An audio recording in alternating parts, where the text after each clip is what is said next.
Hey there, Virgo. It's Jen here. I'm doing your February 21 tarot reading, so thanks so much for joining me. Um, First, I did some channeling, and then we'll jump into the cards. So the first thing, and this was pretty strong, I literally heard.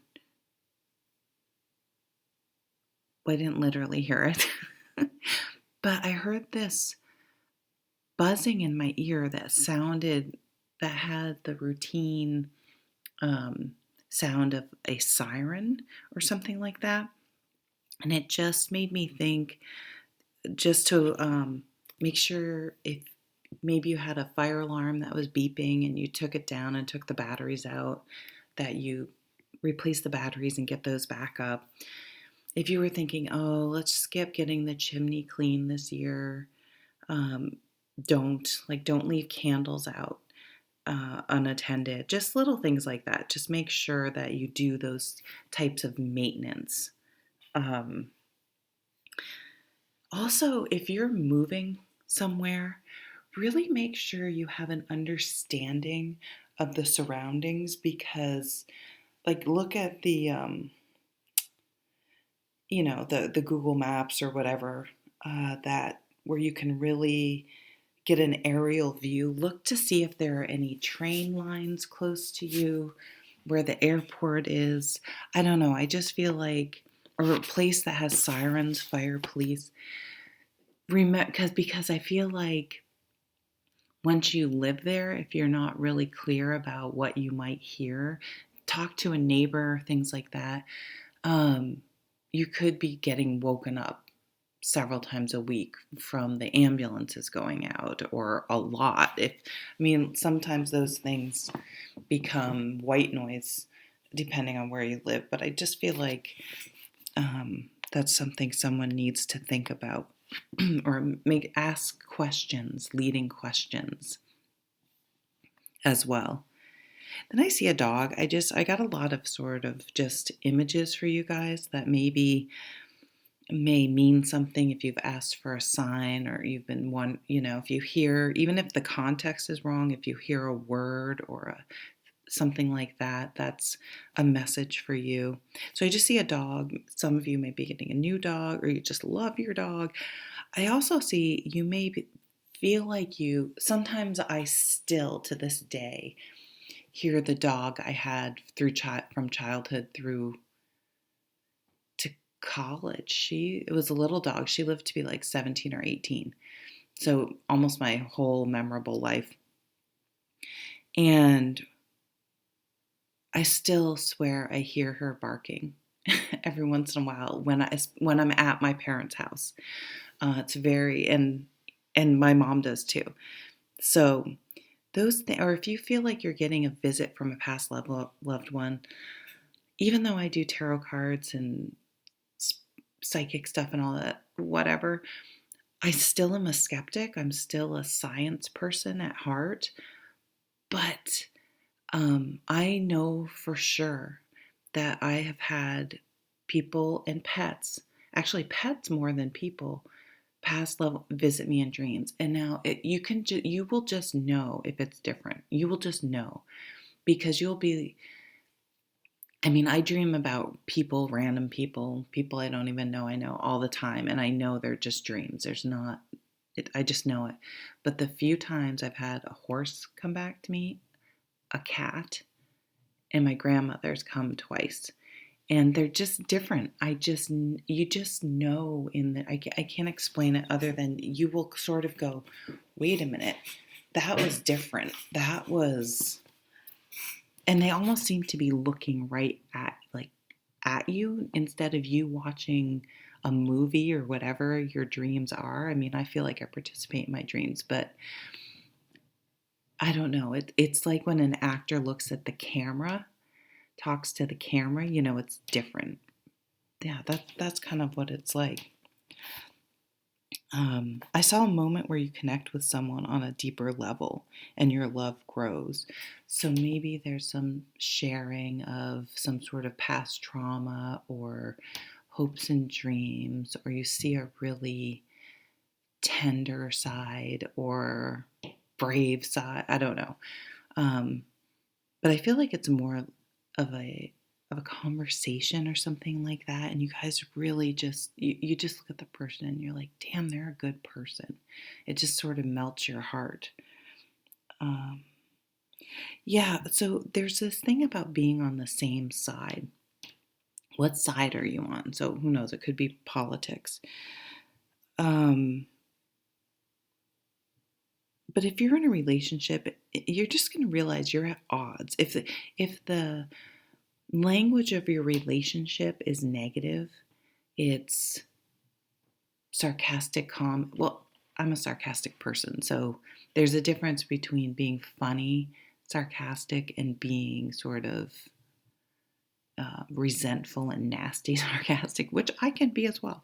Um, and everything's sort of a conflict, or the language becomes pointing out each other's flaws or keeping score, things they never do. I think you're going to see that as a sign that this relationship just isn't a good match. This came up in another reading, but Dan Savage, he writes a sex column, but he's a brilliant man, and political activist and things like that as well.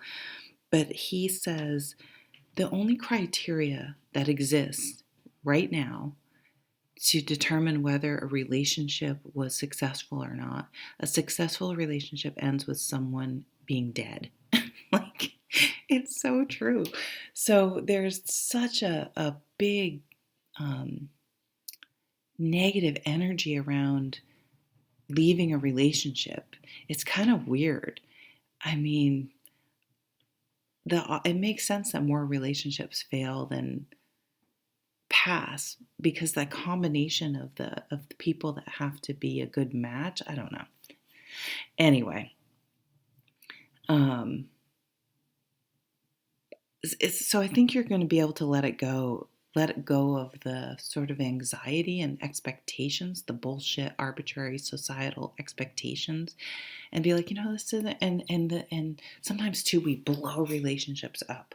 We have to somehow make it about the other person. We have to pick at a wound. We just have to blow it up and make it nasty. And I see some of you just really being like, I really care about you. I wish this would work, but we just don't seem to be a match. And not have it be nasty. You can't control other people's reactions, but so you want someone that's on the same side. Now, I do see some of you getting engaged. I guess it's February. There could be, Valentine's Day, but people can get engaged on any day. Or someone may be wanting to renew their vows, or someone wanting the relationship solidified to the next level. We call each other boyfriend, girlfriend. We're moving in together. We're having a kid. Whatever. Then I just see joy, laughing, and healing. Then I saw daisies or sunflowers, and I heard the Disney theme song. So I don't think those are all together, but those were just some things that may mean something to you guys. Yeah, if you're single, put yourself out there. You can find a loving, supportive relationship. I mean, safely put yourself out there. Someone pointed out it sounded like I was encouraging people to break COVID. Absolutely not. I also see you starting a hobby or an interest. It may be exercise, running, and I think you'll find it very therapeutic. Some of you may be studying to be a therapist or starting to see a therapist, but I see you very focused on a goal, something new. Is you're kind of you're like really zoned in on it, and you're really into it. And I think it's in a very positive way. I think it's something that feeds your soul, an Eight of Pentacles energy. Okay, let's jump into the cards. Seven of Pentacles.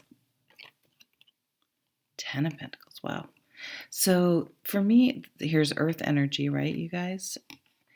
For me, the Seven of Pentacles it's a card about timing of all things, patience, how to know um, when things are just a process and you need to give it more time. You need to let the fruit ripen on the tree.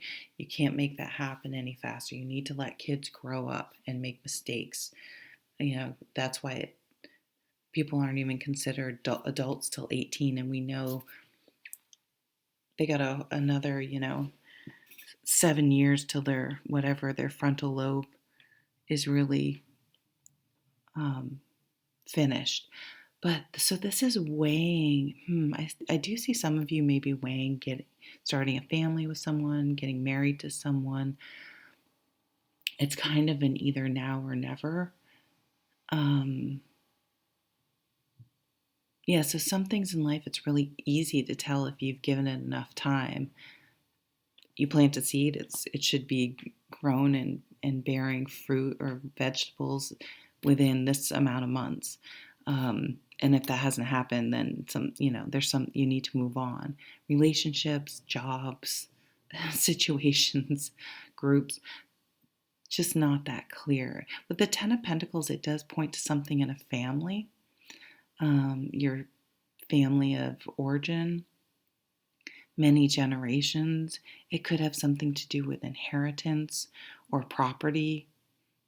Sometimes property comes up if you have an older grandparent or parent that needs to go into maybe an assisted living. Maybe they don't feel safe at home or for social. And there's lots of positive reasons people move into things like that, not only negative.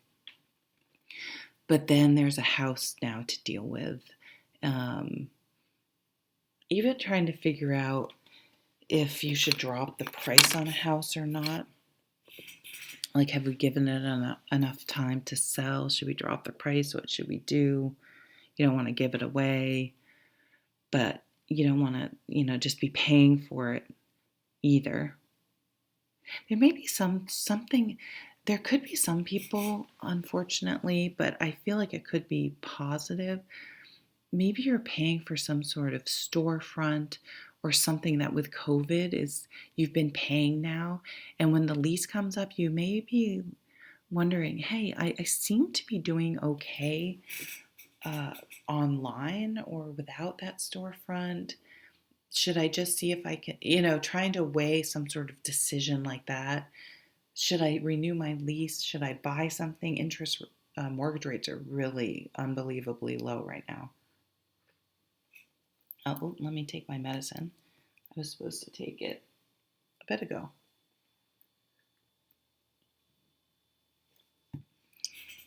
Take your medicine. Maybe that was a message. Page of Pentacles. Six of Swords. Yeah, so here's the moving. Maybe you're moving away from somewhere where you hear sirens all the time or something, and it's just driving you fucking crazy. I mean, the Page of Pentacles starts saving. He has a long-term plan, a long-term goal, but I mean, it's an immature energy. I shouldn't give it gender. It's an immature energy. It's messages about money. Maybe you're trying to get a loan. But this child, I love in the Anna Kay Tarot, it shows a kid fishing and bringing up one pentacle and this surprise on their face. Like, look at that. I was patient. I had this long-term goal and vision, and look at it pays off. Slow and steady wins the race. Planning and just putting $5 a week away, it does add up. So something like that, or planting that seed for something that will be long-term. It's more the beginning. You are moving away from a situation that was mentally exhausting or toxic.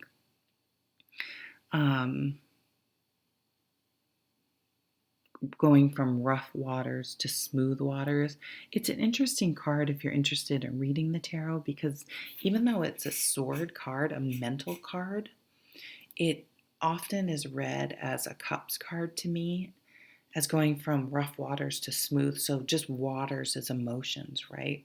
Why do we use that terminology? So I think about the Six of Swords, and I think it's not only our bad situations emotionally stressful, it really can take up a lot of negative space in your brain where you're just worrying about it and thinking about it and going over things in your head and trying to deal with it, and why are they doing this, and you know what I mean. It can create that negative spiraling loop in our heads.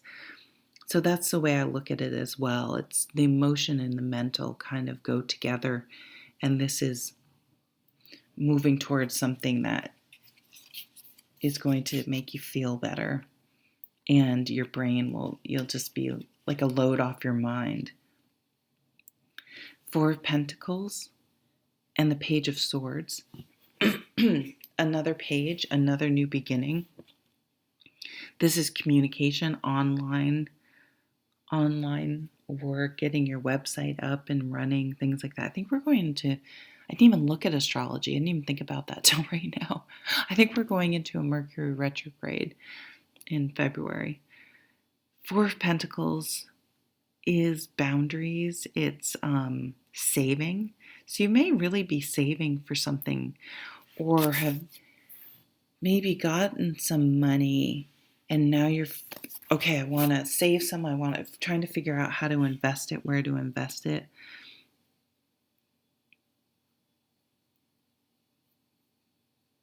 The Four of Pentacles is also a card about boundaries, having good boundaries with people, healthy boundaries, having someone that respects your boundaries and vice versa.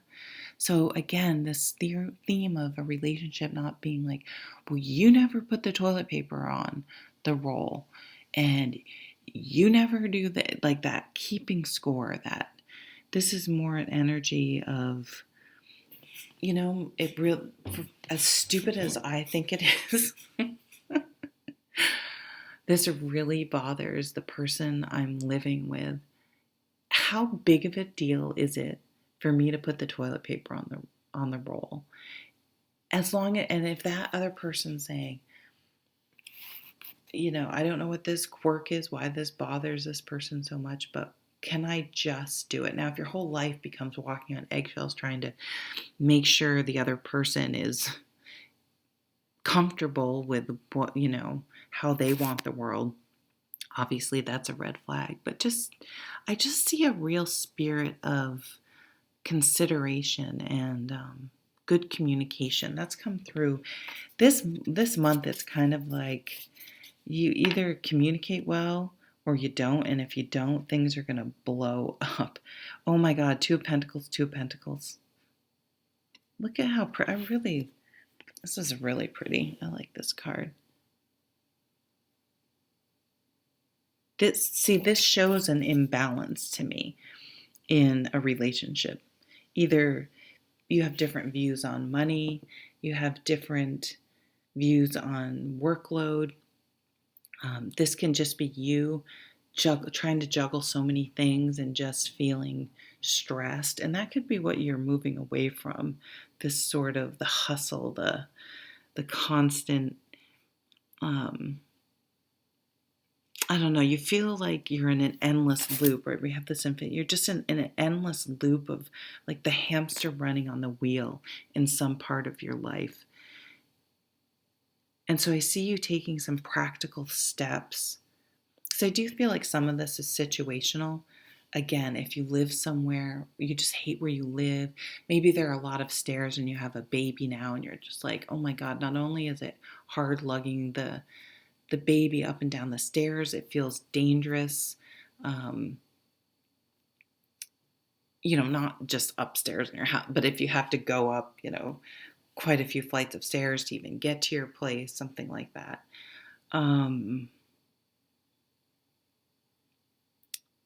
Maybe you need, this has been coming up for a lot of people. I know it feels like COVID's over, but it's not. And it's, well, we're going to be going back to work, but really making sure you're comfortable if you're working from home and that you have the things you need. Virgo seems like they would have a stapler, that they would have a whole little home office with everything they need. But maybe if financially your practical side was like, well, I don't need all of that. That seems like a luxury. You may decide to purchase it because maybe you're running back and forth somewhere printing something because you don't have a printer. Printers are cheap. Toner isn't, and it needs it like every other day, but the printer itself is cheap. But this also, you want a relationship that's balanced. You don't want to